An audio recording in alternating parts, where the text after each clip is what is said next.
Assalamualaikum warahmatullahi wabarakatuh. Waalaikumsalam warahmatullahi wabarakatuh. Saya izin bertanya. Saya Muhammad Latiful Huda dari BP 24 ingin bertanya kepada Kak tentang karakter keaslian. Baiklah. Pertanyaan pertama yaitu bagaimana menjaga akidah dalam kehidupan kampus. Sebelumnya izin nama yaitu Desnia Gala dari angkatan 22 di PGSD. Kalau terkait menjaga akidah kita di dalam kampus, khususnya seperti kita di Universitas Asia, itu mungkin didukung dengan beberapa hal, seperti kita melaksanakan ada di bina BPI ataupun dengan ada beberapa matkul yang ada di mata kuliah kita, seperti ada di pendidikan agama Islam. Yang sekarang yaitu teman-teman sekarang ada di karakter keaslian. Mungkin menjaganya yaitu yang pertama tetap pada pendirian kita masing-masing, walaupun kita harus menghadapi berbagai macam rintangan untuk menjaga akidah kita. Baiklah, pertanyaan selanjutnya itu apakah kakak memiliki target hafalan? Oke, untuk target hafalan mungkin ada. Itu kalau misalkan kita pasti mau target hafalan kita itu hafal ke semua 30 juz yang ada di Al-Quran. Namun untuk target yaitu insya Allah baru 3 juz. Oh, sudah 3 juz. Selanjutnya bagaimana kakak menjaga kualitas ibadah kakak dalam sehari-hari sebagai calon guru? Oke, kalau untuk menjaga akidah ibadah kita dalam kehidupan sehari-hari, apalagi kita sebagai seorang guru yang pertama ditiru oleh anak-anak didik kita nanti, mungkin seperti sholat tepat waktu. Kalau untuk hafalan kita rajin-rajin murojaah, karena kalaupun kita hafalannya sudah banyak, kalau tidak dimurojaah itu akan hilang lagi. Baiklah, selanjutnya tentang akhlak mulia. Bagaimana kakak menunjukkan sikap sopan dan santun dalam berinteraksi atau bersosialisasi dengan dosen atau teman? Kalau tentang akhlak kita bersama dosen dan teman, mungkin dalam contohnya itu dalam segi berbicara.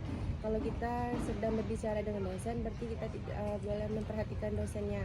Maksudnya kita tidak boleh kayak misalkan bermain HP, atau mungkin ketika kita berbicara dengan dosen juga dalam candaan, kecuali dengan teman kita itu pun dalam rangka serius. Kita tidak boleh misalkan berinteraksi dengan teman maupun dosen itu harus menghargai keberadaan beliau dan juga menghargai posisi beliau ketika berbicara, supaya ketika kita juga berbicara dengan orang lain kita juga didengarkan. Pertanyaan selanjutnya kemana tadi? Misalnya kakak dalam keadaan konflik sama teman-teman kakak, bagaimana kakak menunjukkan sikap akhlak mulia? Nah, mungkin dalam kita berteman pasti akan ada rasa tidak enak. Mungkin ada sesuatu hal yang tidak disukai dari beliau. Nah, mungkin kita tidak boleh terlalu menunjukkan ke beliau. Mungkin kalau kita sikapnya tersebut sudah terlewat batas, mungkin kita bisa berbicara langsung. Misalkan ketika kita menasihati teman kita tidak boleh menasihatinya di depan banyak khalayak ramai. Mungkin kita panggil, kita sampaikan kalau kamu tuh harusnya seperti ini, tidak boleh seperti ini ketika dengan orang lain. Mungkin bisa seperti itu. Selanjutnya, apakah kakak memiliki pengalaman ketika menunjukkan sikap jujur? Mungkin untuk pengalaman sikap jujur itu ada. Ketika kita jujur itu adalah sesuatu perbuatan kadang bagi diri kita itu sulit untuk dilakukan, tapi sebenarnya walaupun sulit dan kenyataannya itu juga akan pahit, tapi kita harus tetap melaksanakan dan melakukan sifat jujur tersebut. Itu pertanyaan dari saya akan oper ke teman saya. Ya, baik, terima kasih Kak sudah menjawab pertanyaan dari teman saya tadi yaitu Latif. Saya akan melanjutkan pertanyaannya yaitu tentang jasmani. Seperti apa kakak pola makan dan kebersihan pribadi yang kakak jalankan sehari-hari? Jadi terkait jasmani, kalau mungkin pola makan, kita ini kan apalagi mahasiswa, kadang suka telat makan, kadang mahasiswa itu paling banyak adalah orang-orang yang menderita asam lambung atau mah karena keseringan telat makan karena mengerjakan tugas. Tapi sebenarnya kalaupun itu tidak tergantung dengan makan kita, dengan pola pikir juga. Kalau kakak pribadi, karena termasuk salah satu dari yang disebutkan tadi, itu mungkin harus sarapan pagi. Sarapan paginya tepat waktu, makan siangnya juga seperti itu. Kalau untuk makan malamnya mungkin sebelum jam 6. Nah, supaya kita mengantisipasi hal-hal atau penyakit yang akan terjadi pada tubuh kita.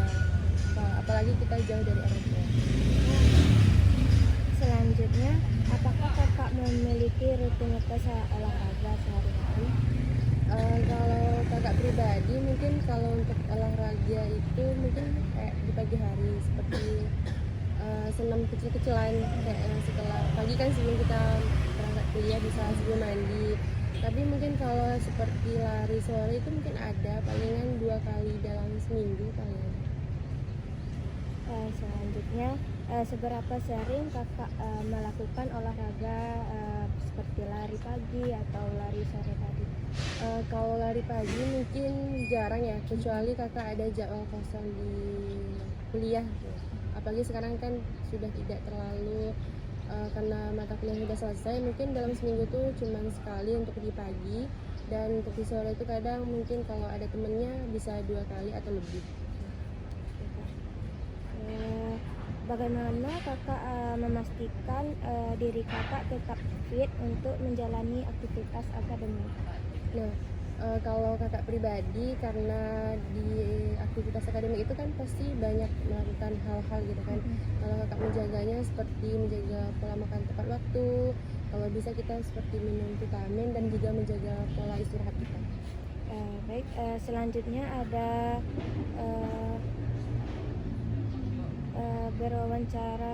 berwawasan luas kak. Buku atau jurnal terakhir apa yang kakak baca di luar itu kak, di luar kampus atau di dalam kampus? Nah, kalau mungkin buku yang kakak baca, karena mungkin kakak lebih sering baca buku terkait tentang kemuslimahan. Yang terakhir kakak baca itu tentang seberapa asik sih kita sebagai muslimah itu hijrah. Kasih kak. Selanjutnya saya akan kembalikan kepada teman saya. Perkenalkan, nama Nafa. Nafa akan melanjutkan pertanyaan dari teman Nafa yang tadi, yaitu tentang kepribadian tangguh. Adakah cerita pengalaman kakak dalam menghadapi tantangan akademik atau pribadi? Kalau menghadapi tantangan pribadi dan akademik mungkin ada ya.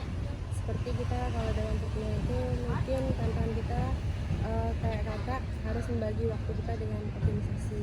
Kapan harusnya, misalkan apalagi ketika kita harus menghadapi teman-teman yang seperti mungkin adik-adik semua juga tahu gitu kan, ketika kita menghadapi atau misalkan memiliki teman yang tidak mungkin tidak sesuai dengan kita gitu kan, tapi cara kita menanggapinya mungkin kita tetap menghargai dan juga harus pandai-pandai ketika di akademik bagaimana sebagai seorang mahasiswa, apalagi kita adalah kesini untuk sebagai seorang anak yang memenuhi tanggung jawabnya kepada orang tua. Nah, kalau konflik di akademik sih kakak tidak terlalu jarang ya kak hadapi. Kalau mungkin untuk pribadi mungkin lebihnya itu di organisasi sih, seperti ketika kita dituntut seperti ini seperti itu, tapi kita akan tetap menjalaninya sesuai dengan peraturan yang ada. Baik kak, untuk selanjutnya, apakah kakak mengelola emosi ketika menghadapi kegagalan? Mungkin kalau di awal-awal sebelum kakak ketemu dengan kayak pembinaan pribadi Islam, mungkin kayak emosi itu susah untuk mengendalikannya, apalagi ketika kita mendapatkan hal yang tidak sesuai yang telah kita lakukan gitu kan. Tapi setelah kita kakak ada BPI atau LIKO bersama teman-teman dan kakak tingkat dan juga dosen, itu mungkin kakak bisa mengolah emosi gitu kan. Juga sudah bisa sedikit lebih bisa mengolah diri sendiri ketika mendapati hal-hal yang tidak sesuai dengan kenyataan kita pribadi. Selanjutnya Kak, dalam hal apa Kakak merasa paling kreatif? Bisakah Kakak berikan contohnya? Kalau merasa hal kreatif mungkin kalau kakak pribadi lebih suka dengan kegiatan-kegiatan di organisasi seperti di Komisi Mahan, karena berhubung kakak juga ada di Komisi Mahan, mungkin ada hal kegiatan yang kakak suka seperti bagaimana mungkin ada agenda kayak misalkan training muslimah, karena di sana nanti akan ketemu teman-teman perempuan lainnya gitu kan. Kalau di perkuliahan kakak lebih suka itu seperti mata kuliah manajemen diri, karakter keaslian kakak juga suka. Selanjutnya mungkin karena di situ kenapa kita suka, karena sesuai dengan pribadian kita sendiri. Baik Kak, untuk pertanyaan selanjutnya itu pandai menghargai waktu Kak. Gimana Kakak cara Kakak mengatur jadwal kuliah belajar dan kegiatan lainnya? Nah mungkin kalau untuk mengelola waktu antara perkuliahan dan kegiatan lainnya, melakukan misalkan kalau misalkan jam kuliah kita mengerjakan perkuliahan, tapi kalau misalkan ada agenda lain ya kita selesaikan apa hal yang segala penting dengan perkuliahan, baru kita mengerjakan agenda lain di luar perkuliahan tersebut. Selanjutnya, apakah Kakak pernah terlambat dalam agenda penting? Mungkin kalau pengalaman sebelumnya ada, itu mungkin karena ada beberapa hal kesalahan pribadi juga, mungkin melalaikan waktu, tapi karena kesalahan tersebut kita juga belajar menghargai waktu supaya tidak telat lagi. Terus gimana Kakak cara menyikapinya? Mungkin kalau menyikapi terkait kelalaian waktu pribadi, lebih memanajemen waktu sendiri gitu kan. Misalkan kita kalau mengagendakan ini, kita harus selesai jam segini supaya tidak molor lagi dengan agenda berikutnya. Selanjutnya, apa aktivitas bermanfaat yang Kakak lakukan di waktu luang? Kalau aktivitas bermanfaat kakak yang lebih kerjakan di waktu luang mungkin membaca. Baik, terima kasih ya Kak untuk pertanyaan selanjutnya yang akan ditanyakan oleh teman-teman. Selanjutnya, Ana akan melanjutkan pertanyaan yaitu tentang terampil dalam manajemen diri. Bagaimana kakak memastikan tugas-tugas kuliah terselesaikan tepat waktu? Mungkin kalau untuk tugas kuliah kan itu kan dikasih misalkan 1 minggu sebelum perkuliahan selanjutnya dilaksanakan. Kalau bisa kita itu mengerjakannya di waktu itu. Misalkan kita kan ada tuh beberapa waktu luang, kita kerjakan semua tugas kuliah yang untuk minggu depan supaya kita tidak keteteran. Mana tahu kan tugas kuliah yang hari ini, mana tahu untuk matkul yang lain lebih banyak ternyata, supaya kita juga tidak kewalahan ketika mengerjakan tugas tersebut. Oke, selanjutnya, apakah kakak memiliki agenda atau planner pribadi? Kalau untuk agenda pribadi mungkin ada beberapa, karena hari ini kan diselingi dengan kegiatan organisasi. Mungkin setiap hari itu ada kegiatan yang mungkin seperti ada rapat atau ada pertemuan, mungkin ada agenda seperti melaksanakan protokol yang kita lakukan ataupun tugas perkuliahan. Selanjutnya Kak, apa program pengembangan diri yang kakak sedang jalani saat ini? Kalau program pengembangan diri yang sedang kakak jalani itu adalah bagaimana cara meningkatkan diri itu lebih baik dari sebelumnya, dan juga melaksanakan hal-hal yang lebih bermanfaat dan lebih mencari relasi bersama orang-orang lain. Kak, terima kasih. Untuk pertanyaan selanjutnya akan Anda serahkan ke teman. Kak, saya Suci Gusalia akan melanjutkan pertanyaan dari teman tadi Kak, terkait tentang mandiri Kak. Apakah kakak memiliki kegiatan atau wirausaha atau pengalaman bekerja sambil kuliah? Kalau untuk wirausaha mungkin tidak ada, Tapi kalau untuk misalkan pekerjaan mungkin juga belum, tapi akak ada misalkan kayak ketika ada anak SD mau ujian itu akak ada seperti bimbingan belajar khusus ketika anak tersebut mau ujian, membantu mereka belajar.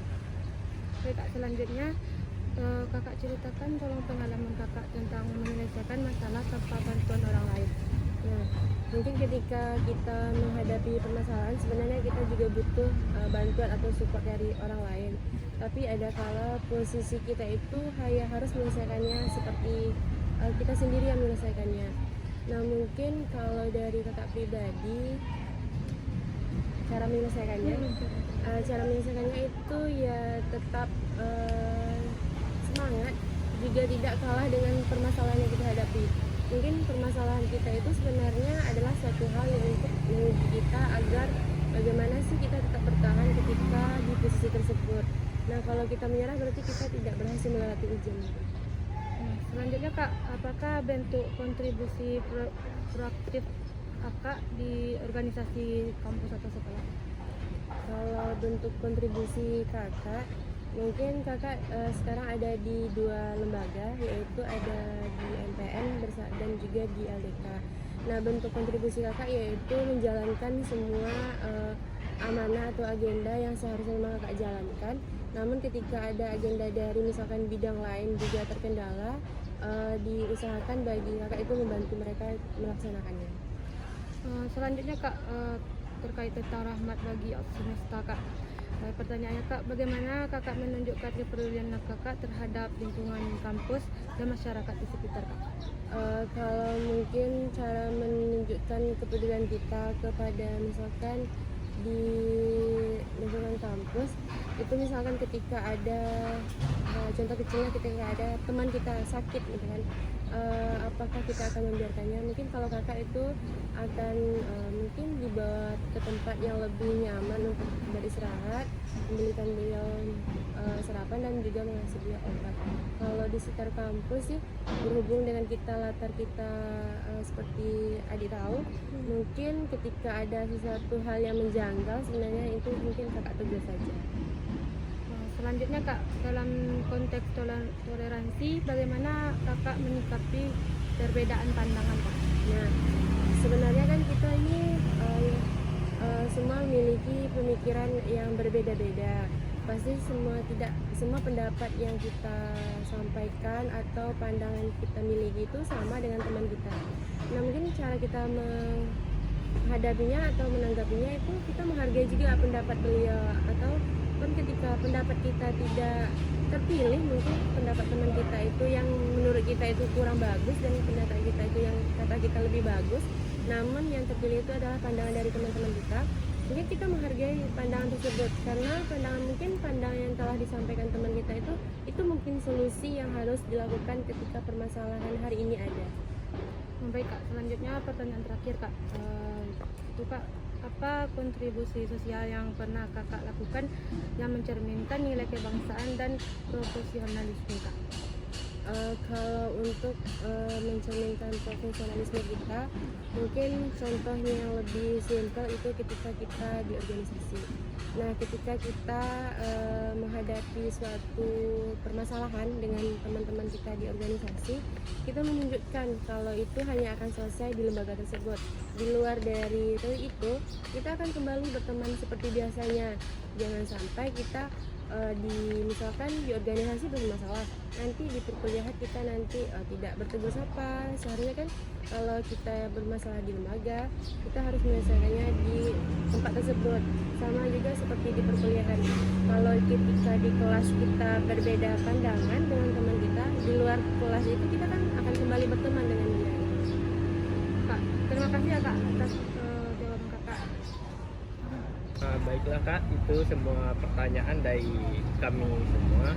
Terima kasih telah meluangkan waktu kakak untuk tugas proyek kami. Mungkin itu saja. Terima kasih. Saya ucapkan Assalamualaikum warahmatullahi wabarakatuh. Waalaikumsalam warahmatullahi wabarakatuh.